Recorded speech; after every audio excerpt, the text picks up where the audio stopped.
जावामध्ये. आज आपण दोन टॉपिक शिकणार आहे, कंडिशनल आणि loops in Java, conditional statement आणि लूप्स इन जावा. तर कुणाकडे जावा जर इनबिल्ड नसेल तर त्यांनी म्हणजे आपलं ऑनलाईन कंपायलर पण असते जावाचे, त्याच्यावर जाऊन तुम्ही कोड करू शकता. अं,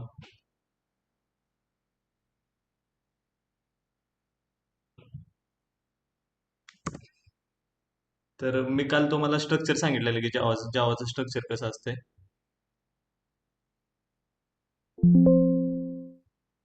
तर मी एक फाईल तयार करतो जावाची.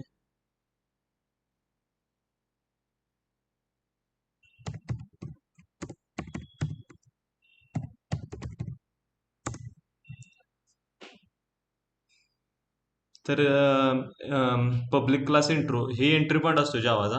म्हणजे मेन असतं ही पब्लिक म्हणजे ऍक्सेस स्पेसिफायर आहे तो. तर एक मेन क्लास असतो पब्लिक स्टॅटिक व्हॉइड मेन. जसं की सी प्लस प्लस मध्ये जो मेन क्लास असतो I N T main void main, तसंच जावामध्ये आपण पब्लिक स्टॅटिक व्हॉइड मेन असा क्लास डिक्लेअर करतो. तर पब्लिकच का, कारण सगळ्याला ऍक्सेस होण्यासाठी ऍक्सेस मॉडिफायर आहे. जावामध्ये तीन टाईपचे ऍक्सेस मॉडिफायर असतात: डिफॉल्ट, नंतर प्रायव्हेट आणि पब्लिक. नंतर स्टॅटिकच का वापरला? स्टॅटिक का वापरला कारण की बिना ऑब्जेक्टचा क्रिएट करताना रन करण्यासाठी तो फंक्शन म्हणून स्टॅटिक वापरला. जसं की मी आता हे परत आपण शिकणारच आहे फंक्शन कसं क्रिएट करू शकतो, तरी पण स्टॅटिक कीवर्ड का वापरला त्यासाठी मी सांगतो की मी एक फंक्शन तयार केला, पब्लिक फंक्शन void फंक्शन.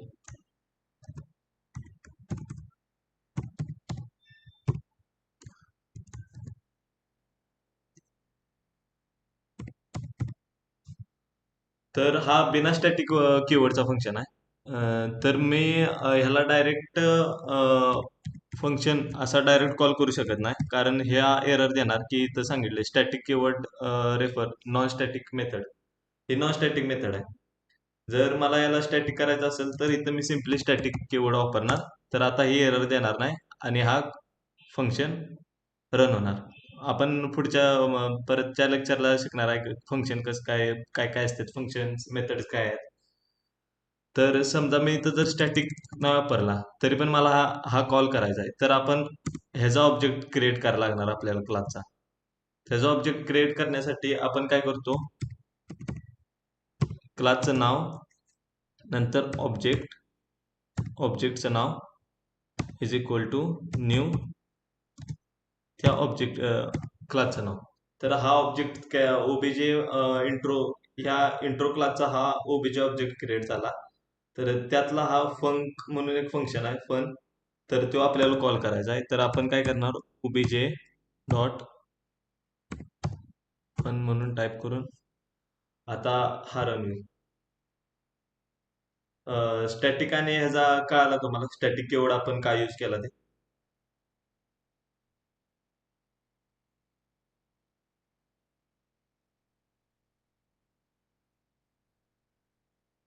तर वाईड मेथड म्हणजे परत आपण शिकणारच आहे फंक्शन आणि मेथड मध्ये इंट वाईड.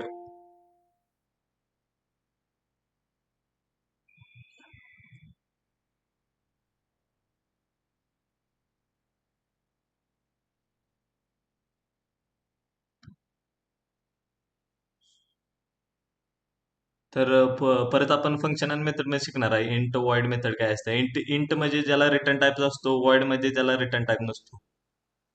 आणि स्ट्रिंग एआरजेएस, आता जे कोणी कोणी सी आणि सी प्लस प्लस केलेले असेल त्यांना माहित असेल की कमांड आणि आर्ग्युमेंट्स काय असते, कमांड पासून आपण कसं इनपुट घेऊ शकतो. तर जेव्हा तीन टाईपचे कमांड, तीन टाईपनं आपण इनपुट घेऊ शकतो. पहिलं स्ट्रिंग एआरजीएस न, परत बफर रीडरनं, आणि तिसरं स्कॅनरनं. तर अगोदरची जावा लँग्वेज होती त्यांना आपण सिम्पली स्ट्रिंग एआरजीएस ने इनपुट घेत होतो.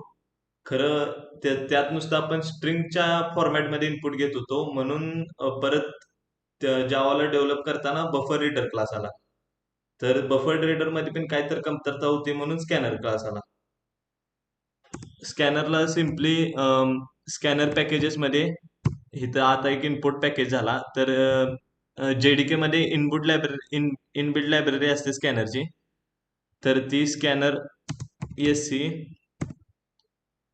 हा एक क्लास मेथड आहे म्हणून आपण ही स्कॅनर तिथं एक क्लास नेम परत त्याचा ऑब्जेक्ट आणि परत न्यू स्कॅनर आणि सिस्टीम डॉट इन कारण की आपण इनपुट घेणार आहे म्हणून. तर मध्ये तीन टाईपचे आपण इनपुट घेऊ शकतो. पहिलं सांगितलं की आपण स्ट्रिंग ARJS न खरं यात एक कमतरता आली की स्ट्रिंगच्या फॉर्मॅट नुसार नुसतं आपण इनपुट घेऊ शकतो आणि कमांड रन झाल्यावरच आपण इनपुट घेऊ शकतो. ती कमतरता परत बफर रीडर क्लासनं आपण भरून काढली. खरं बफर रीडर मध्ये पण काहीतरी कमतरता आली. ते जरा एक्झिक्यूट करताना त्याला टाइम जास्त लागायला लागला म्हणून स्कॅनर क्लास आपण यूज केला. आपण पुढच्या लेक्चरमध्ये शिकणारच आहे की स्ट्रिंगनं आपण ARJS न कसं इनपुट घेऊ शकतो, बफर रीडरनं कसं इनपुट घेऊ शकतो. तात्पुरतं नुसतं आपण स्कॅनर क्लासनं आपण इनपुट कसं घेऊ शकतो हे बघितलं. काल बघितलेलं आपण स्कॅनर क्लासनं कसं इनपुट घेऊ शकतो. तर स्कॅनर क्लास ही नवीन मेथड आहे इनपुट घेण्याची. तर आता आपण मेन टॉपिकला वळूया आपल्या कंडिशनल स्टेटमेंट आणि लूपच्या पार्ट. तर कंडिशनल स्टेटमेंट किती पार्टचे असतात? तर 6 पार्टचे. If else, nested if elif, switch case आणि जंप. आता जंप मध्ये आपण नुसतं ब्रेक आणि कंटिन्यू शिकणार आहे आणि रिटर्न स्टेटमेंट आपण फंक्शनल मेथड मध्ये शिकणार आहे कारण तिथं रिटर्नचा पार्ट जरा कव्हर करणार आहे. म्हणजे इंट असेल तर आपण रिटर्न स्टेटमेंट यूज करतो, इंटिजर असेल तर फंक्शनचा टाईप. म्हणून फंक्शनल मेथडला आपण हा रिटर्नचा पार्ट कव्हर करणार आहे. पहिला इफचा पार्ट कव्हर करूया. तर कंडिशनल काय असते? म्हणजे एक कंडिशन ट्रू असेल तरच ती एक्झिक्यूट व्हायला पाहिजे. म्हणून कंडिशनल स्टेटमेंट आहे जावामध्ये. तर पहिलं इफ, तर हा बेसिक सिंटॅक्स आहे इफ कंडिशनल स्टेटमेंटचा. तर आपण ह्याचा एक प्रोग्राम करूया सिंपल.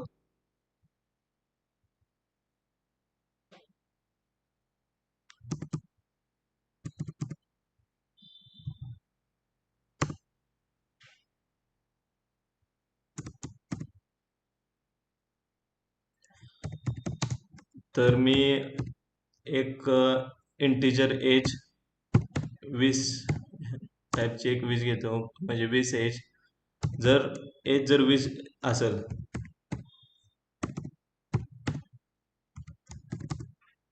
तर एक्झिक्यूट व्हायला पाहिजे 20. तर इथं सिम्पली आहे, आपण कंडिशनल स्टेटमेंट करताना दोन इज इक्वल टू वापरतो, सिंगल इज इक्वल टू वापरत नाही. कारण सिंगल इज इक्वल टू वापरताना ते एरर देणार, ही एक महत्वाचं आहे. आणि जर तुम्हाला जावास्क्रिप्ट असेल तर आपण 3 इज इक्वल टू वापरतो. तो जावास्क्रिप्टचा पार्ट आहे, तर ते ह्याच्यात काय नाही एवढं.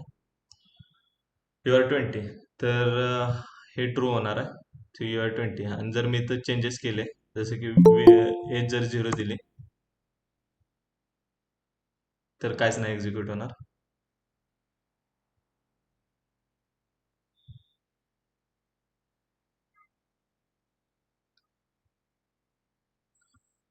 तर मी तुम्हाला एक आता प्रश्न विचारतो की मी जर इथं system dot out dot print टाकलं आणि इथं टाकलं की आय एम नॉट 20,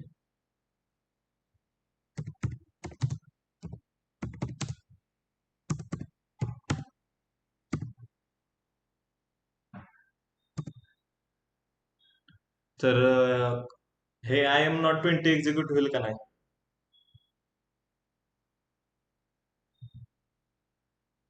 होणार.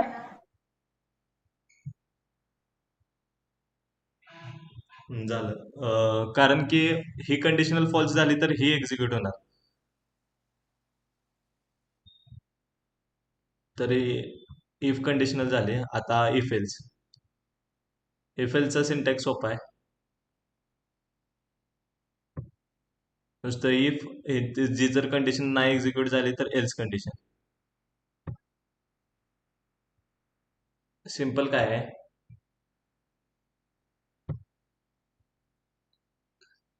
सिम्पल एल्स टाकायचा आहे आणि SOUT आय एम नॉट 20.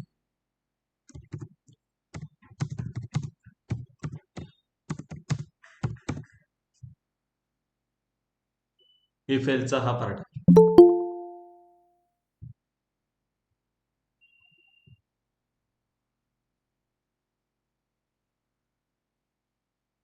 तर इफ एल्सचा हा पार्ट झाला. नंतर नेस्टेड इफ म्हणजे इफ मध्ये इफ आल्यावर. तर त्याचा पण एक सिंपल प्रोग्राम करूया. की समजा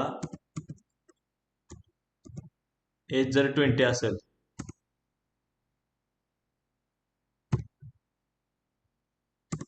आणि अजून एक व्हेरिएबल घेऊया की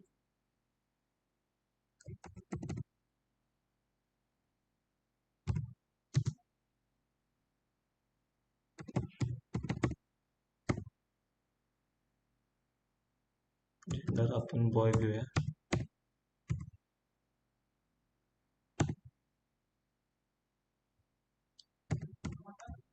तर if gender is equal to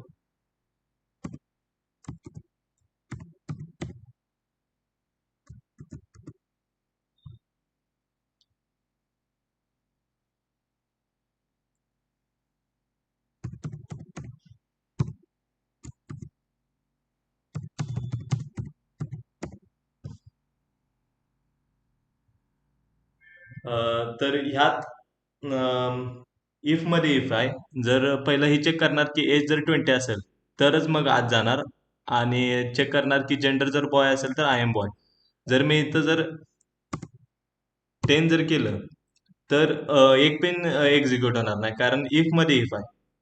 तर माझा एक प्रश्न आहे तुम्हाला की मी इथं आता 20 टाकलं तर आउटपुट काय येईल आपलं.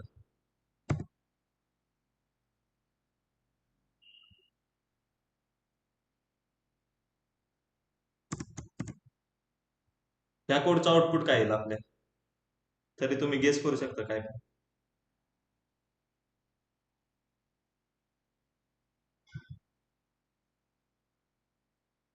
दोन्ही पण स्टेटमेंट एक्झिक्यूट होणार.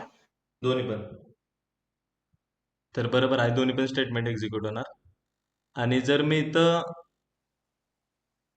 एज इज इक्वल टू 10 केलं तर किती स्टेटमेंट एक्झिक्यूट होतील. तर gender is equal to boy तर बरोबरच आहे आणि एज इज इक्वल टू 10 ही बरोबर नाही. तर जेंडरचं एक्झिक्यूट होईल का स्टेटमेंट.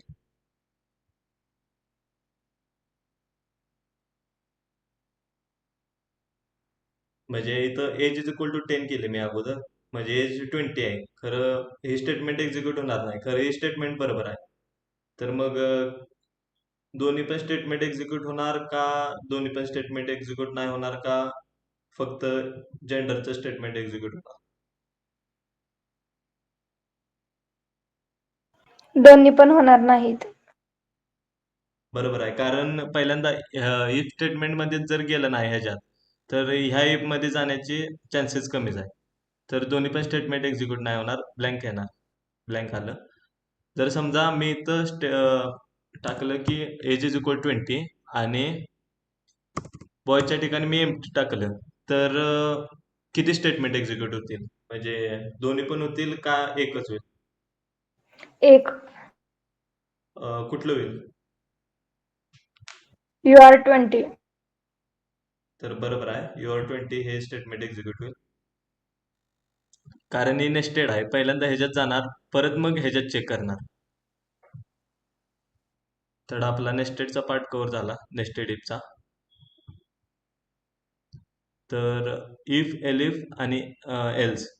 आता समजा म्हणजे अगोदर इफ एलिफच होता, इफ एल्सच होता खरं परत जावा 16 मध्ये इफ एलिफ हा स्टेटमेंट त्यांनी एक्झिक्यूट म्हणजे बनवला. कारण की दोन कंडिशन असेल तर if age is equal to 20 तर S out I am 20.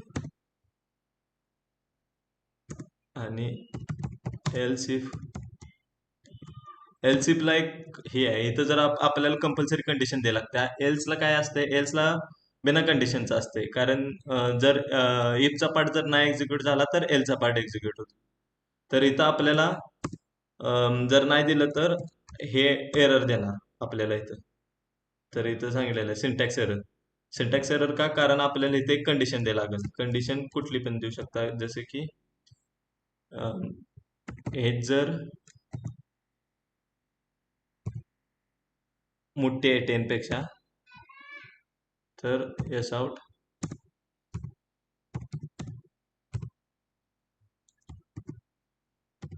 You R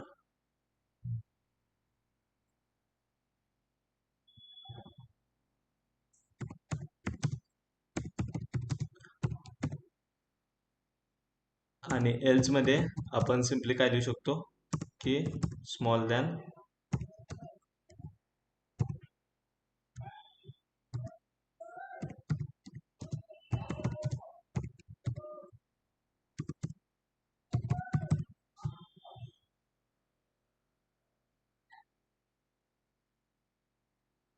तर ही इफ स्टेटमेंट कंडिशन एक्झिक्यूट झाली यू आर 20, कारण 10 तर मोठं नाही, 20 मोठं असेल तर I am 20.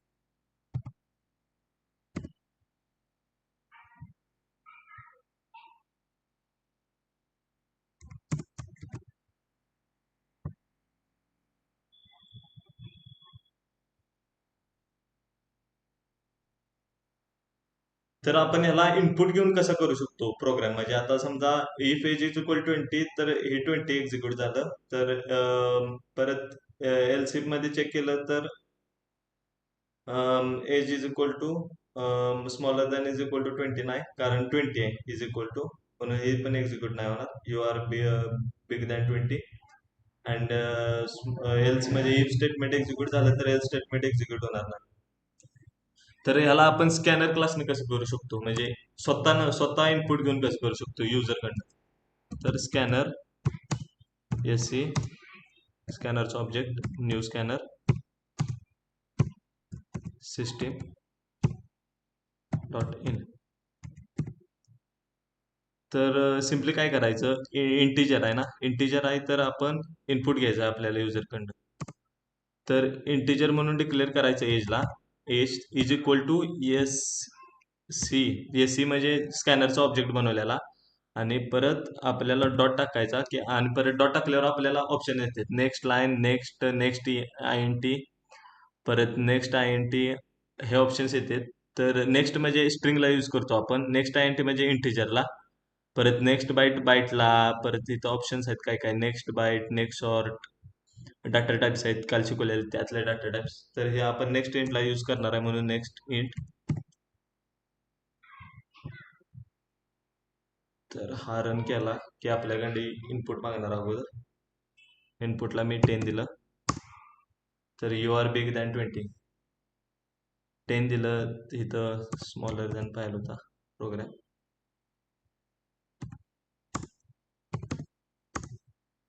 You are smaller than 20. Simply हा प्रोग्राम झालेला आहे आपला. आपण कसं युजरकडे इनपुट घेऊन आणि कंडिशन इफ एल्स इफच्या कंडिशननं कसं आपण प्रोग्राम करू शकतो बघितलेला आहे आपण.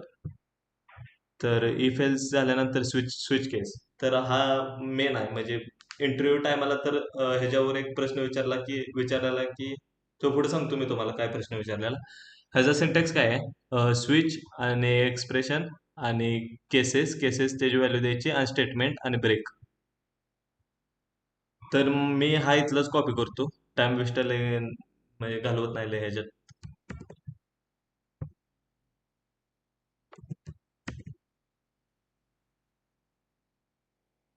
तर इथं इंट्रो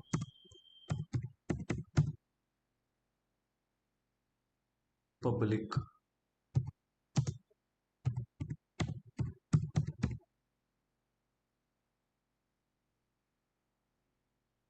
आणि text. तर ह्याचा सिंटॅक्स काय आहे? स्विच इंटिजर इंटिजर 20 आणि स्विच मध्ये आपण तो नंबर टाकतो. म्हणजे जर इथं स्ट्रिंग असेल तर स्ट्रिंग टाकू शकतो, नंबर असेल तर नंबर टाकू शकतो. आणि केसेस मध्ये जर फाय असेल तर इट इज फाय. नंतर ब्रेक ब्रेक ब्रेक हा कंपल्सरी द्यावा लागतो. नाही दिला तर ते पुढचा एक्झिक्यूट होतं त्याच्या. मी सांगतो परत त्याच्यावर एक प्रश्न विचारतो, जसं की इंटरव्ह्यूला एक प्रश्न विचारलेला आहे ह्याच्यावर. तर परत इथं केस 20, तर system dot out dot print L मध्ये इट इज 20, तर ह्याचा आउटपुट काय असणार आहे? It is 20. जर इथं मी 0 दिला तर काय येणार आहे? Not present. Not present default statement execute होणार. तर माझा प्रश्न आहे की मी इथं अगोदर चेंज करतो, 10च ठेवतो, इथं इथं 20 करतो आणि इथं 15 करतो.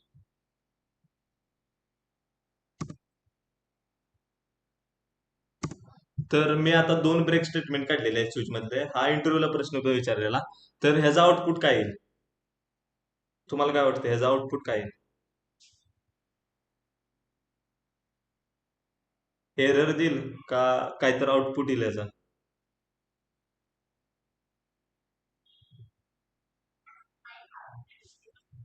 माझा आवाज येतोय ना? हो. तर ह्याचा आउटपुट काय येईल? म्हणजे मी आता दोन ब्रेक स्टेटमेंट काढलेले आहेत ह्याच्यात मधनं, स्विच केस मधनं. फर्स्ट टू स्टेटमेंट्स प्रिंट होते हैं और नॉट प्रेजेंट भी प्रिंट होते हैं. तर आपण बघूया. नॉट प्रेझेंट प्रिंट होणार नाही, कारण 20 तर प्रेझेंटच आहे. हा 10 ते हाँ थांबा. जीरो. आता First it is 5, 10, 15. Up to 15 it will print and then it will break. 15 है, इधर 20 है, तो अप टू 20 ये प्रिंट होगा, ये बराबर है प्रिंट होगा. हाँ हाँ. क्योंकि हमने ब्रेक नहीं दिया ना. इट इज 20, तो ये कंपाइल करके रन करना पड़ेगा.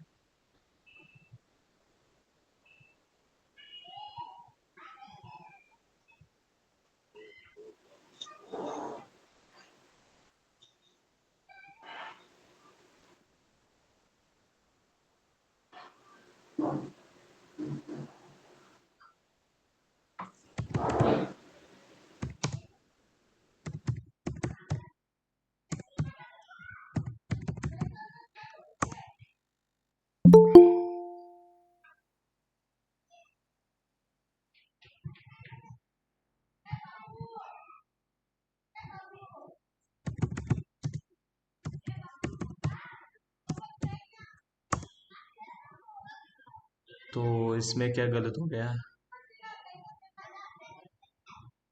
तो केस 20 नंबर चेंज करके देखता हूँ. हाँ.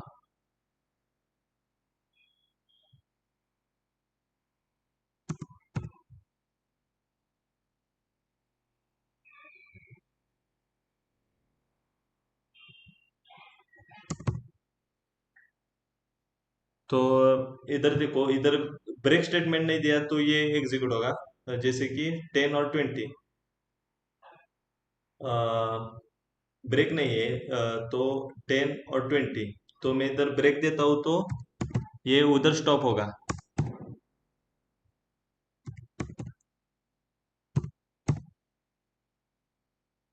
तो ब्रेक स्टेटमेंट का ये काम आहे. और मैं जब डिफॉल्ट हटा दूंगा, जर मी डिफॉल्ट हटवलं तर काय होईल? म्हणजे होईल का रन? काय एरर देईल? रन होईल. जर डिफॉल्ट हटवलं तरी पण रन होणार. जर नंबर 10 असेल तर 10 प्रेझेंट आहे म्हणून सांगणार. स्विच अँड केसेसचं आपले झालेलं आहे. तर महत्वाचे दोन हे कोण शिकवत नाहीत खरं, आपण बघूया त्यातले. कंटिन्यू आणि ब्रेक स्टेटमेंट रिटर्न तर आपण नंतर शिकणार आहे.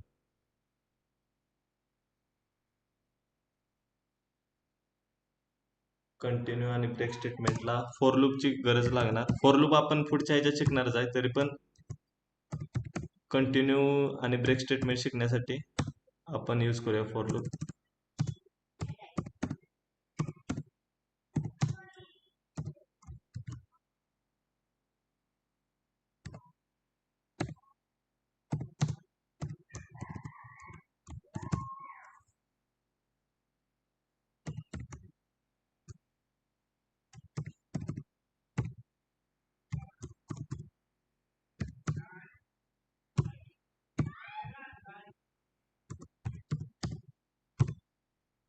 तर कुणाला जर जावाची नॉलेज असेल तर ह्याचा आउटपुट काय येईल ते सांगू शकता का?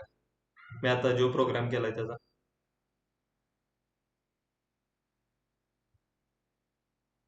म्हणजे हा C++ मध्ये पण आहे कंटिन्यू स्टेटमेंट, जर तो माहित असेल तर.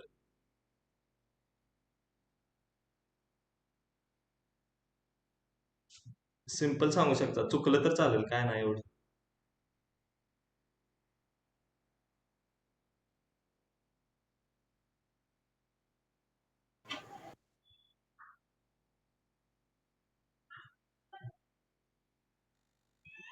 बरं, कंटिन्यू स्टेटमेंट काय करतंय, स्किप करतंय. म्हणजे आता जर नंबर जर 3 असेल तर तो नंबर स्किप करणार, त्याच्या पुढचा नंबर करणार. आता या फोर लूपचा अर्थ काय आहे, की नंबर पहिला इनिशियलाइज झाला की आय 0 पासून चालू होणार, तो नंबर 5 पर्यंत जाणार. आणि परत 5 पर्यंत झाल्यानंतर तो system dot in print I करणार. आणि जर मी इथं एक इफ स्टेटमेंट टाकलंय की आय जर 3 असेल तर कंटिन्यू, म्हणजे स्किप करायचा तो नंबर. तर नंबर काय प्रिंट होणार, 0 पासून प्रिंट होणार. बघा, 3 नंबर प्रिंट झाला नाही, कारण स्किप केला, कंटिन्यू केला. म्हणजे त्याच्या पुढचा नंबर घ्यायचा, तो नंबर घ्यायचा नाही. जर मी इथं 4 टाकला तर तो 4 ला स्किप करणार, तर 4 नंबर नाही आला. तर हा स्किपचा पार्ट झाला. तर आता आपण ब्रेकचा पार्ट बघूया. ब्रेक स्टेटमेंट काय आहे, कशाला यूज करतो आपण. तर इथं काय दिलं नाही ब्रेकच्या स्टेटमेंटच्या विषयी. तर ब्रेक काय करते, ब्रेक समजा मी तर सेमच हा प्रोग्राम आहे, 3 पर्यंत प्रिंट केला. जर समजा इथं मी ब्रेक स्टेटमेंट यूज केला, ब्रेक, तर ह्याचा आउटपुट काय येईल, म्हणजे तुम्हाला काय अंदाज आहे का? म्हणजे काय पण सांगा, सांगा, म्हणजे काय तर बोला, माहित असेल तर.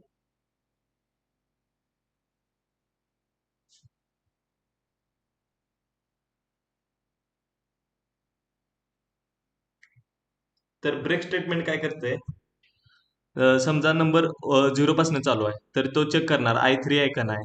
तर आय जर 3 नाही, 0 आहे आता, तर प्रिंट करणार 0. परत नंबर 2 चेक करणार, 1 चेक करणार, I I is equal to 1 आहे का नाही, परत तो 1 प्रिंट करणार, 2 चेक करणार. तसं तसं 3 वर आलं का नाही, जर त्याला नंबर 3 घावणार, तर 3 च्या ठिकाणीच तो ब्रेक करणार. जसं की आपण स्विच स्विच आणि केस स्टेटमेंट मध्ये ब्रेक बघितलेलं का नाही, जिथं आलं तिथं ब्रेक करणार. म्हणजे आता प्रिंट काय होणार, 0 1 2 3.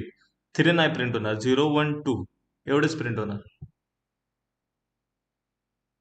0 1 2. बघा आउटपुट. तर काय डाऊट असेल तर विचारा ह्याच्यात, म्हणजे कंडिशनल स्टेटमेंटमध्ये आपण नंतर लूपच्या ह्याच्यात जाणार आहे, लूपच्या पार्टमध्ये. तर काय डाऊट आहे का ह्याच्यात, कुठला पार्ट रिपीट करायचा आहे का, म्हणजे काय कळालं नाही असं.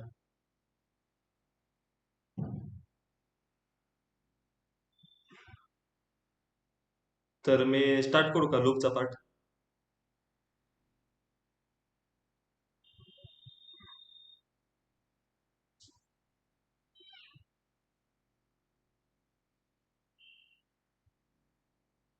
तर म्हणजे सगळ्या लँग्वेजमध्ये, म्हणजे C++ असू दे, पायथन असू दे, त्यात जावा असू दे, त्यात 3 मेन टाईपचे लूप्स असतात. व्हाईल लूप्स असतात, नंतर फोर लूप असतात, आणि नंतर डू व्हाईल लूप असतात.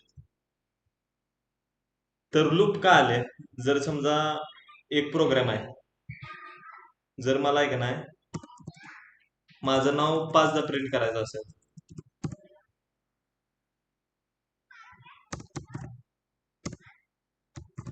माझं नाव मला पाचदा प्रिंट करायचं असेल तर मी कायम एस आउट करून असं पाचदा प्रिंट करू शकणार नाही. म्हणजे एस आउट करून ह्याला पाचदा असं ही लय म्हणजे स्पेस कॉम्प्लेक्सिटी जास्त वाढवते हे. जास्त स्पेस जाणार आहे यासाठी. आणि माझा टाइम पिन जास्त जाणार हे एक्झिक्यूट करण्यासाठी. त्यासाठी आपल्याला लूप्स आले, म्हणजे लूप्स रिपीटेड टास्क करू शकतात आपल्यासाठी. त्यासाठी लूपचा शोध झाला, म्हणजे लूप्स. आता त्यात व्हाईल लूप.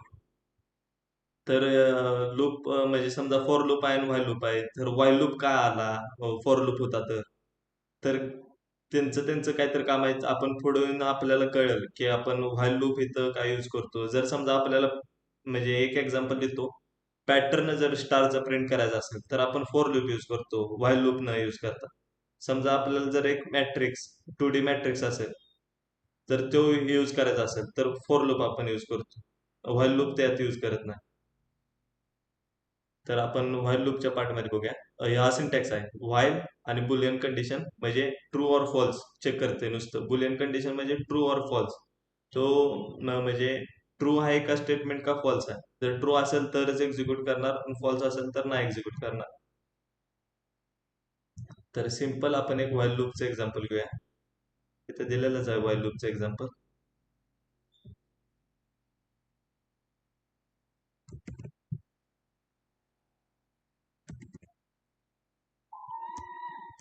तर या व्हाईल लूपच्या एक्झाम्पल मध्ये कसं आहे, पहिल्यांदा हा इनिशियलायझेशनचा पार्ट असतो. म्हणजे आपण आयला इनिशियलाइज केलं 0 तर तो चेक करणार आहे. म्हणजे 10 पर्यंत जाऊस तर तो चेक करणार ही कंडिशन ट्रू आहे.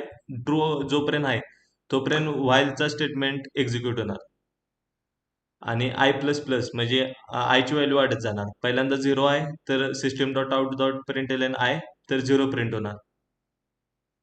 परत 2 ला चेक करणार, 1 ला चेक करणार, 1 पिन बरोबर नाही तर म्हणजे हा ट्रू आला. ट्रू झालं की हा एक्झिक्यूट होणार, परत आयची व्हॅल्यू वाढणार. परत तसं हा 10 पर्यंत जाणार कारण इज इक्वल टू आहे. जर इज इक्वल टू नसेल तर नुसतं 9 पर्यंत प्रिंट होणार, 0 ते 9 पर्यंत. बघा 0 ते 9 पर्यंत आला. आणि इज इक्वल टू असेल तर 10 पर्यंत प्रिंट होणार. सिम्पली मॅथमॅटिक्स आहे, greater than is equal to. ते काय कळेल. आणि आय प्लस प्लस म्हणजे इन्क्रीमेंट.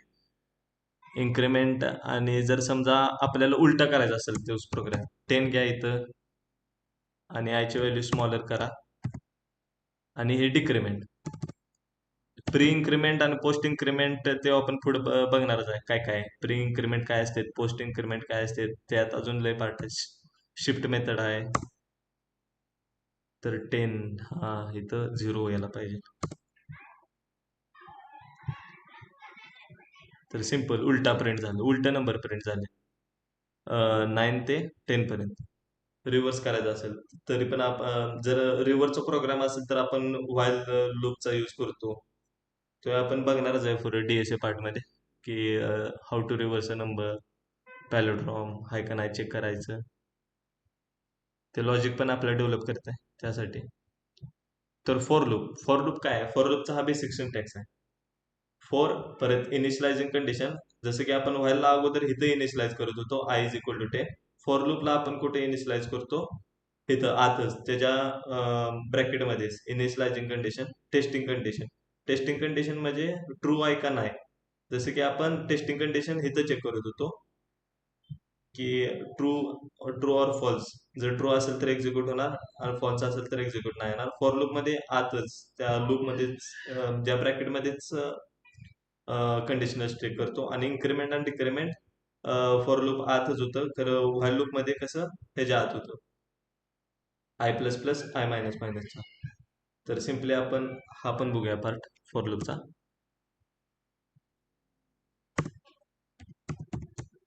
फॉर पहिले initializing condition i is equal to 0, i is less than equal to 10, i plus plus. तो सिम्पली आपण आयची व्हॅल्यू प्रिंट करूया.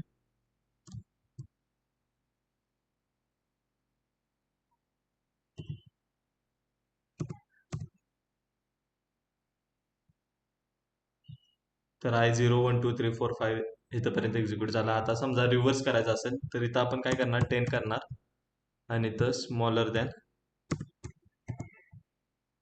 इक्वल टू 0 पासून स्टार्ट आणि डिक्रिमेंट करत जाणार, नंबर छोटा छोटा करत जाणार.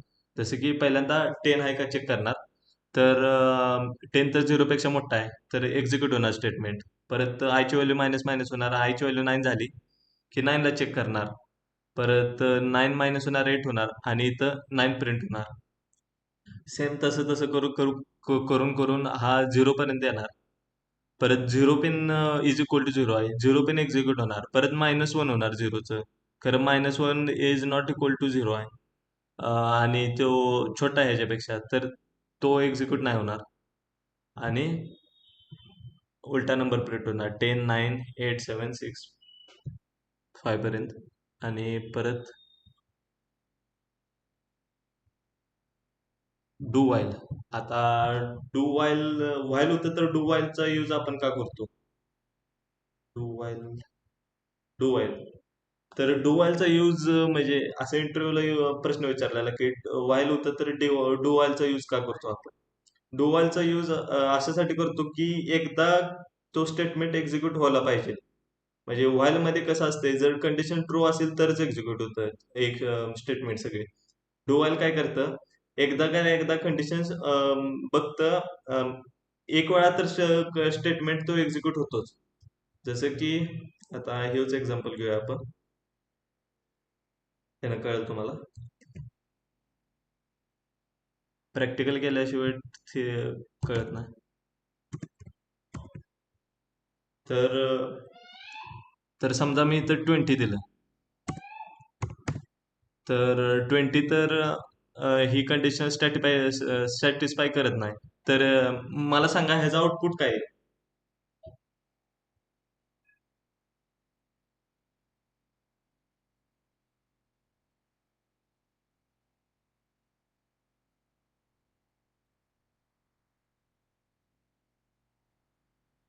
या प्रोग्रामचं आउटपुट काय आहे, आय इज इक्वल 20 आहे, खरं कंडिशन सॅटिस्फाय करत नाही का, म्हणजे आउटपुटच येणार नाही का, काहीतरी येईल आउटपुट.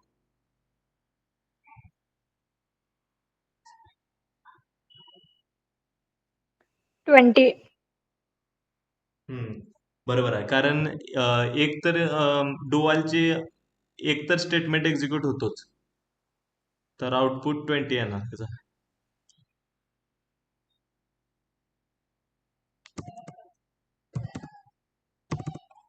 ह्याचा आउटपुट आपल्या साध्यासारखाच येणार आहे.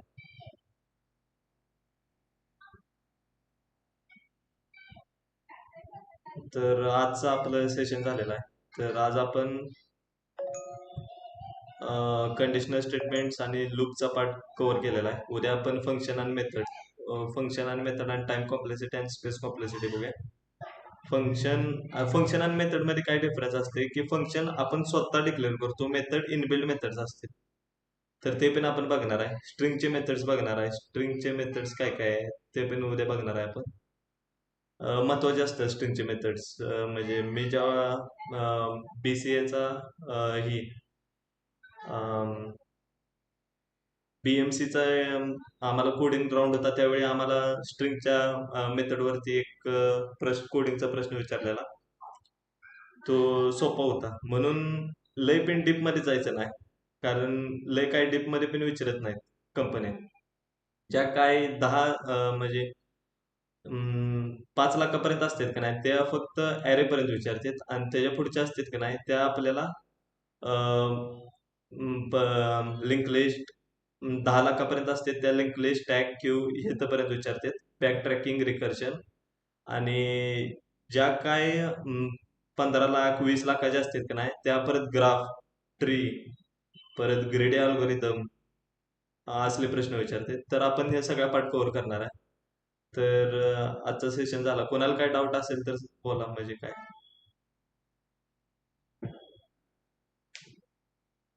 डाऊट आहे कोणाला.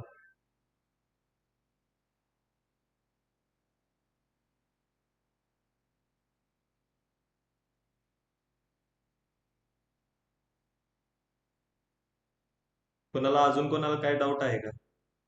म्हणजे काय नाही. कळालं नाही. नाही.